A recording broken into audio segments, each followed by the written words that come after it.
अतिशय महत्वाचा असा हा विषय आणि जाणीवपूर्वक षड्यंत्रपूर्वक जो काही हा निर्णय सुप्रीम कोर्टाने दिला 1 ऑगस्ट 2024 म्हणजेच पंजाब सरकार विरुद्ध दाविंदर सिंग सिव्हिल अपील क्रमांक 2317 2011 हा जो निर्णय आलेला आहे म्हणजे एससी उपवर्गीकरण एससी कॅटेगरीचं अ ब कडनुसार वर्गीकरण करण्यात यावं असा हा निर्णय दिला आणि या निर्णयाच्या लगेच 2 ते 2.5 महिन्यामध्ये म्हणजेच सगळ्यांना ही माहिती व्हावी संपूर्ण देशभरामध्ये लोक ऐकतात आहे 15/10/2024 ला बदर समिती अनंत बदर समिती यांनी निर्माण केली आणि ही समिती निर्माण करत असताना कुणालाच विचारात न घेता म्हणजे एससी कॅटेगरीमध्ये येणाऱ्या असंख्य जाती आहेत 59 जाती आहे त्या जाती जरा मी त्याचा उल्लेख केला पाहिजे कारण कसं आहे बाबासाहेब म्हणाले होते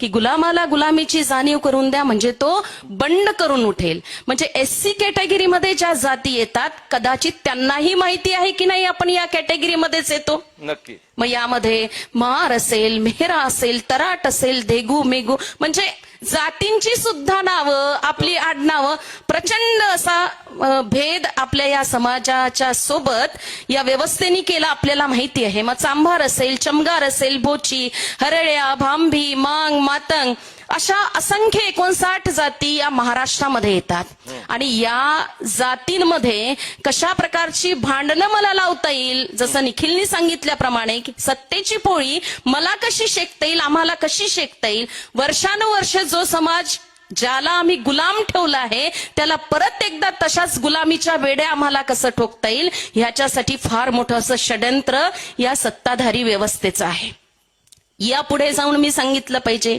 की कशासाठी ही भांडणं आमचा जो मातंग समाज आहे कधीही आमच्या विरोधात नव्हता कधीही बौद्ध धर्मीयांच्या विरोधात नव्हता हजारो वर्षाचा जर मातंग समाजाचा आणि आमचा इतिहास पाहिला असेल तर आम्ही एकमेकांचे कुणी ना कुणी नातेवाईक लागतोच आहे पण आता या एससी उपवर्गीकरणाच्या माध्यमातून आपल्यामध्ये भांडणं लावणे हा मुख्य उद्देश या व्यवस्थेचा आहे हे मी आपल्याला सांगितलं पाहिजे या देशाचं संविधान सांगत आहे की लोकशाही देशामध्ये आपण राहतो जे बाबासाहेब आंबेडकरांनी लिहिलं देशाचं संविधान आता लोकशाही म्हणजे काय जरा कशाला म्हणतात लोकशाही तर सबको सबके हित के लिए साथ में लेकर चलना याला म्हणतात लोकशाही की सगळ्यांना आपल्या सोबत घेऊन चालणे मग सत्तेची माणसं असेल त्या माणसांनी ही भावना आपल्या मनामध्ये ठेवायला पाहिजे पण खुद्द बाबासाहेबच म्हणाले होते की मी संविधान कितीही सुंदर लिहिलं असेल पण त्याला राबवणारे लोक जर का लायक नसेल तर संविधान कुचकामी ठरेल हे स्वतः बाबासाहेबांचं फार महत्वाचं स्टेटमेंट आहे याचाही आपण विचार केला पाहिजे व्हॉट इज द लोकशाही काय आहे accept all respect all reject none non individual not anything is about the democracy and nation and hence majority to accept follow and go ahead सबको साथ में लेकर सबका विकास करना ये होता है लोकशाही लेकिन आज अगर देखा जाए तो देश में ऐसा नहीं हो रहा है आपण पाहतो आहे ज्या मातंग बांधवांना आपल्या संदर्भात लढवायला सांगते आहे एकमेकांमध्ये भिडवायला सांगते आहे त्या मातंग समाजालाच अण्णाभाऊ साठे साहित्य सम्राट अण्णाभाऊ साठे अरे 35 कादंबऱ्या जगाच्या पाठीवर साहित्यिक म्हणून गाजलेले सम्राट अण्णाभाऊ साठे 35 कादंबऱ्या 19 कथा संग्रह 14 लोकनाट्य 10 पोवाडे 1 प्रवास वर्णन कितीतरी मोठं असं साहित्य लिहिणारे अण्णाभाऊ साठे सांगतात की जगबदल घालूनी घाव सांगूनी गेले मला भीमराव गुलामगिरीच्या या चिखलात ऋतून बसला काय रावत अंग झाडोनी निघ बाहेरी घे बिनीवरती घाव सांगूनी गेले मला भीमराव उगाच म्हटलं असेल काय अण्णाभाऊ साठेंनी 6 डिसेंबर 1956 ज्या वेळेला बाबासाहेब आंबेडकरांचं महापरिनिर्वाण झालं आणि तिथून 6 ते 7 दिवसांमध्ये कार्यकर्त्यांमध्ये आलेली जी निराशा होती ही निराशा पाहून पुन्हा चेतना निर्माण व्हावी या समाजामध्ये मग कोणत्या समाजामध्ये ज्यांनी बौद्ध धर्म घेतला त्याच समाजामध्ये अजिबात नाही तर या बौद्ध धर्माच्या दीक्षेच्या सोहळ्यामध्ये कित्येक माझे मातंग बांधव आणि भगिनी होते याचा इतिहास आहे आपण पुस्तकाचे वाचक आहात.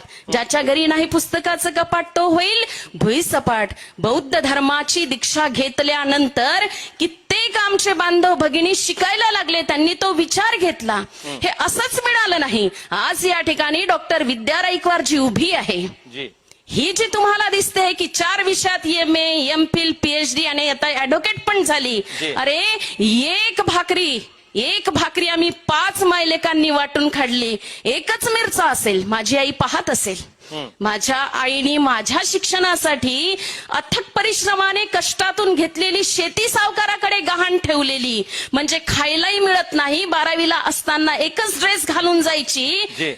माझ्यासारखी याहून भयंकर अशी परिस्थिती या सगळ्या बौद्ध धर्मीयांची आहे. कुणाकडेच गलेलठ्ठ संपत्ती नाही, कुणाकडेच बापजाद्यांची प्रॉपर्टी नाही. आता जे हे सगळे दिसतात आहे, पैशाने विकत घेतलेल्या ह्या सगळ्या डिग्रीज यांच्याकडे आहे. ही परिस्थिती बौद्ध धम्माची दीक्षा घेतलेल्या बौद्ध धर्मीयांची अजिबात नव्हती. काल मुजरेच केले रे माझ्या मेलेल्या बापाने, लोक मुजरे मला करती भीमाच्या प्रतापाने. प्रचंड संघर्ष, प्रचंड त्याग, दुःख आणि कष्ट सहन करून बौद्ध धर्मीयांची प्रगती आणि बाबासाहेब आंबेडकरांनी दिलेली 14 ऑक्टोबर 1956ला नागपूरच्या दीक्षाभूमीवरची ती दीक्षा आणि त्यांनी समाज शैक्षणिक, सामाजिक, आर्थिक आणि राजनैतिक या सगळ्याच क्षेत्रामध्ये प्रगती करायला लागला. पण कुणाचाही बौद्ध धर्मीय बांधवांनी द्वेष केला नाही. माझ्या मातंग समाजाच्या मुलाला जर मंदिरात जाऊ देत नसेल तर का जाऊ देत नाही म्हणून त्याच्यासाठी रस्त्यावर उतरणारा देशातला फक्त आणि फक्त हा बौद्ध धर्मीयच आहे. हे कुणालाही नाकारता येत नाही. माझ्या ओबीसी बांधवावर जर अन्याय अत्याचार झाला असेल, 27% आरक्षणासाठी मंडल आयोगाचा लढा लढणारा कोण आहे माझ्या ओबीसी बांधवांसाठी? अरे जर आपण वाचलं पाहिजे आणि वाचतो पाहिलं पाहिजे जवळून. आणि त्यानंतर बौद्ध धर्मीयांनी आरक्षण खाल्लं, नोकऱ्या खाल्ल्या. खूप अनुभव येतो दादा. नोकरी करत असतानाही बाबासाहेब आंबेडकरांची साधन नाव जरी आपण घेतलं तर माहित नाही बायका एकमेकांकडे किंवा माणसं एकमेकांकडे का पाहतात. जी जात नाही ती जात. बाबासाहेबांनी म्हटलं होतं, माणसाच्या रक्तात ही फसलेली जात नाही आणि या जातीचं बडकटीकरणच या व्यवस्थेला करायचंय. म्हणून SC उपवर्गीकरणाचा हा घात घातलेला आहे. हे अतिशय अन्यायकारक आणि चुकीचं आहे.